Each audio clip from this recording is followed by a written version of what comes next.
Olá a todos, Hermes Nascimento aqui mais uma vez. Vamos lá que hoje é dia de lista.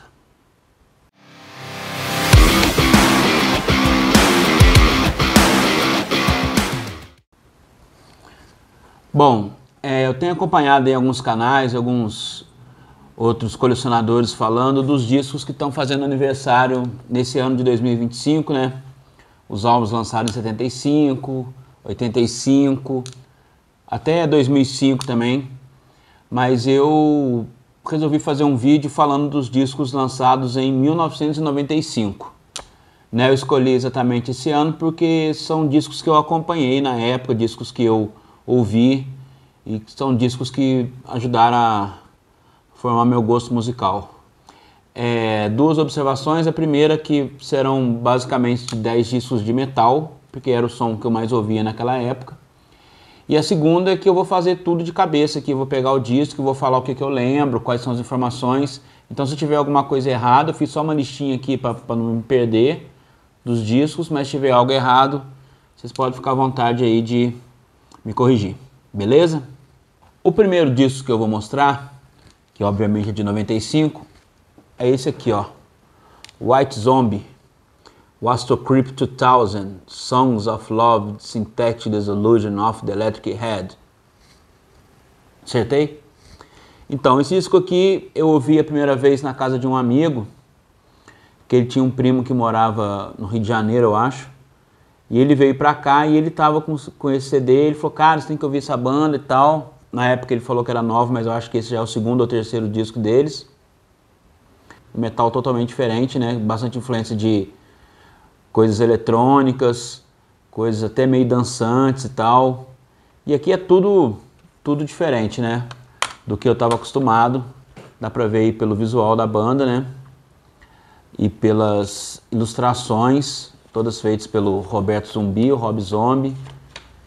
E isso aqui na época também me chamou muita atenção, nessa parte estética. E o som, né? Totalmente diferente, que me mostrou que uma banda podia ser pesada, com atitude, sem ser exatamente veloz, né? As músicas aqui que eu vou destacar, você consegue falar 2 ou 3 ou talvez 4 músicas de cada disco para dar uma ilustrada. É a Electric Head, né, que é a faixa título. A outra é a Supercharged Heaven. E por último, a More Human Than Human, que é o hit aqui do disco. O White Zombie teve no Brasil nessa época, né?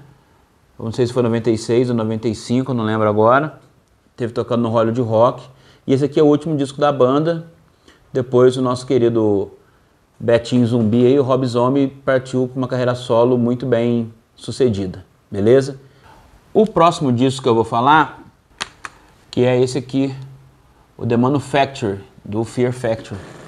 Né? O segundo disco da banda. E esse aqui, tanto quanto o White Zombie, foi um disco que deu uma virada na minha cabeça, porque era um disco extremamente pesado, mas sem ser muito rápido. O que chama muita atenção aqui é a sincronia, né, das paletadas do Dino Casares, que também foi dessa banda aqui, né, do Dino Casares com o Raymond Herrera, né, uma coisa que talvez o Metallica tenha começado na One, né, aquele esquema de seguir os bumbos com as paletadas dos riffs, e aqui o Fear Factory levou isso para outro nível. Aqui também tem os vocais do Burton Sibel, que na época também me causou uma impressão muito forte, porque ele é urrado, é cultural e ao mesmo tempo ele é melodioso, né? Ele vai alterando os 2, 3 tipos de jeito de cantar. Aqui eu vou destacar a faixa título, a Self Bias Resistor e a Réplica, que é a mais conhecida do disco, né? Aqui segue a temática que é abordada pelo Fear Factory até hoje, que é aquele esquema de homem contra máquina, ou máquina contra homem, né? Os caras estão ficando cada dia mais próximo de acertar todas as suas preocupações e visões, beleza? O próximo disco que eu vou mostrar é um disco de uma banda brasileira, que é esse aqui, dos paulistanos do Corsos, o famoso KZS, né? Lançado obviamente em 95. Aqui apresenta uma mudança de formação, que é o Fernandão na batera e o Soldado na guitarra. O restante da banda é o pessoal fundador, né? O Pompeu no vocal, o Dick no baixo e o Silvio Golfetti na guitarra. uma moto, como sempre, passando, né? E aqui, essa é uma reedição, né, Digipack, bem legal. Aqui os caras fazendo cara de poucos amigos. Aqui tem uma influência que eu vejo muito nos discos dos anos 90, principalmente esse de metal mais porrada, que é uma influência do Pantera, né? Aqui é um disco pesado, sem ser rápido, com bastante groove, guitarra bem na cara. Talvez seja o meu disco favorito da banda, me causou muito impacto. Eu já conheci o Mass Illusion, né? Que é aquele que tem uma cara mais Slayer e tal, um som mais thrash tradicional, e esse já é uma coisa mais moderna, tem um lance meio Biohazard, uma coisa também que eu estava ouvindo muito na época. E os destaques aqui são Namesake, né, Lost Man, outra música bem legal, e o hit Eternal Eye. O próximo que eu vou mostrar me pirou bastante, que é esse aqui. Esse aqui. Que é o Symbolic, do Death. Né? É o penúltimo disco da banda, eu acho. Antes da morte do Chuck Schuldiner, ou Schuldiner, não sei, cada lugar se pronuncia de um jeito. E aqui, junto também com um disco que vale falar aqui, é o Heartwork do Carcass, né, que mostrou pra mim um death metal extremamente técnico, muito bem tocado, né? Aqui tem o Gene Hoglan na batera, o guitarrista aqui é o Bob Coeble, excelente formação, como na maioria do death. O destaque aqui é a faixa título, né, Symbolic, com um trampo de batera maravilhoso. A Crystal Mountain, bem legal também, e a Zero Tolerance. Essa aqui é uma edição que saiu recentemente, né, que foi lançada pela Wikimetal, junto com a Warner, que vem com esse slipcase aqui. Aqui é a reprodução da mídia aqui, beleza? Aqui os camarada. O quinto disco que eu vou mostrar é um disco polêmico de uma banda bem clássica, uma banda extremamente cultuada aqui no Brasil, que é o X-Factor, o X-Factor do Iron Maiden, né? Esse foi o primeiro disco do Iron Maiden que eu tive em CD, né? É legal que aqui tá de cabeça para baixo, não sei se isso foi um erro assim proposital. Então esse foi o primeiro disco do Iron Maiden que eu escutei. Não, o primeiro disco do Iron Maiden que eu escutei, lógico que não. Foi o primeiro disco do Iron Maiden que eu tive em CD, né? Na época eu lembro quando saiu, muita gente aí que curtia som saiu correndo para comprar, para ver como é que era, porque na época não tinha internet, não tinha nada. O jeito da gente ouvir era adquirindo o material. E eu lembro que na época um amigo meu, que infelizmente já faleceu, falou que o vocalista novo, né, no caso aqui o Blaze Bayley, parecia com o vocal do Man at Work. Estão ligados, né? Aquele da... Obviamente não é o top 5 do Iron Maiden, porque a gente sabe que o top 5 do Iron Maiden são os 5 primeiros, mas eu acho que é um disco que apresenta uma sonoridade mais sombria, né?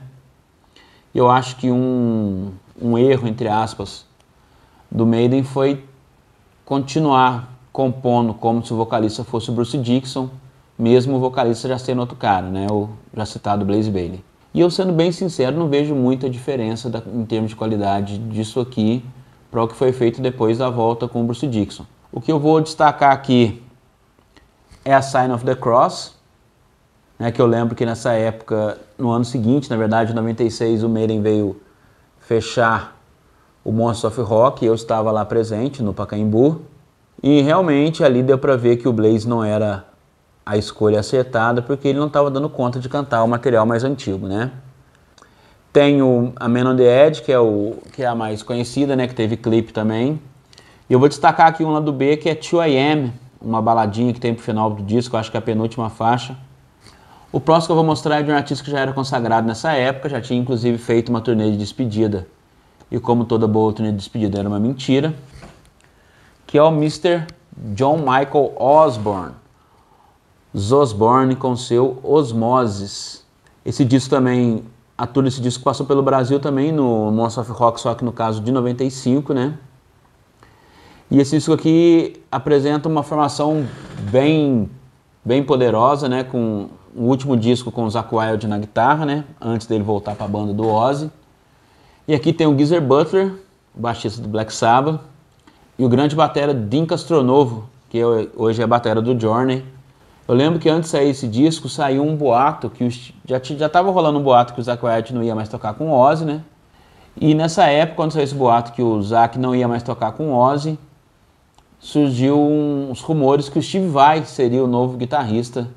Na verdade, o Steve Vai estava trabalhando em algumas composições junto com o Ozzy, inclusive uma delas está aqui, que é My Little Man, né?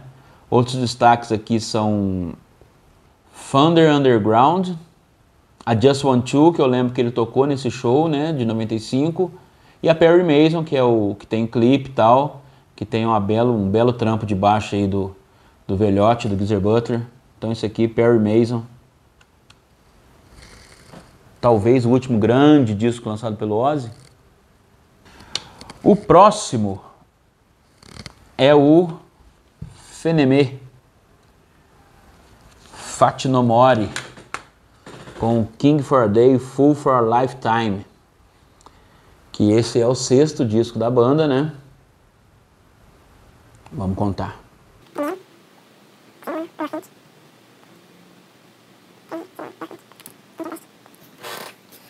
Esse aqui que é o 5º disco da banda, né? Esse é um disco que é um Feat No More sem guitarrista oficial, né? Aqui dá pra ver que não tem a foto do guitarrista aqui, porque o nosso querido Jim Martin, aquele que usava um óculos em cima do outro, já tinha saído da banda. E quem faz as guitarras aqui é o Trey Spruance. E essa edição, como vocês podem ver, está escrito aqui, edição especial. Podem ver? Não? Tentam ver. Edição especial, incluindo I Start The Joke. I Start The Joke, para quem não sabe, incluindo o sucesso I Start The Joke, que é um cover do Bee Gees. Né? O Faith No More, que já tinha regravado Commodores com Easy no disco anterior, aqui surpreendeu mais uma vez com um cover de Bee Gees. Os destaques aqui são Ricochet, destaques para mim, obviamente, né? Ricochet, Gentle Art to Make Enemy e Evidence. Inclusive, Evidence tem uma versão em italiano e uma em português. Se vocês caçarem aí no Spotify, a versão deluxe desse disco tem a Evidence em português. Faith No More, nata dos anos 90. O próximo disco que eu vou mostrar, também é uma prensagem de época, foi a primeira vez que eu vi um digipack na minha vida, que eu nem sabia que tinha esse nome, que é o Subhuman Race, do Esquilo Rouco, Skid Row, 3º disco da banda, o último com a formação original, né, a formação clássica. E falando da embalagem, eu não lembro, na época surgiu um boato que esse disco não saiu no Brasil, porque no Brasil não tinha, as gravadoras não tinham conhecimento nem tecnologia para poder lançar um disco em digipack, né? Aqui aquele encartezão de abrir, bem anos 90, tá vendo aí os Esquilo Rouco. E esse disco aqui, tipo, o primeiro do Skid Row é um disco mais hard rock, né? O segundo é um disco mais puxado pro metal. E esse aqui, como eu disse nos outros discos, ele também tem bastante influência, ao meu ver. Bastante influência do Pantera, influência também, talvez, do grunge, né? E é um disco com um som muito sujo, uma produção de batera, de baixo, de guitarra, tudo meio saturado. A produção aqui é do Bob Rock, sempre ele, né, o produtor das estrelas. Mas mesmo assim é um disco muito legal. É um disco que demonstra uma certa, eu não sei se foi uma coragem do Skid Row de mudar novamente o som, uma coisa que estava dando certo, ou se foi a intenção de querer surfar na onda do que estava em voga na época. Aí você me diz aí qual que é a sua opinião, o que você acha, se foi isso, se não foi. Mesmo assim é um disco que eu acho muito legal, depois ele rendeu um EP também ao vivo, bem bacana. E aqui tem My Enemy, que eu acho uma grande música, Frozen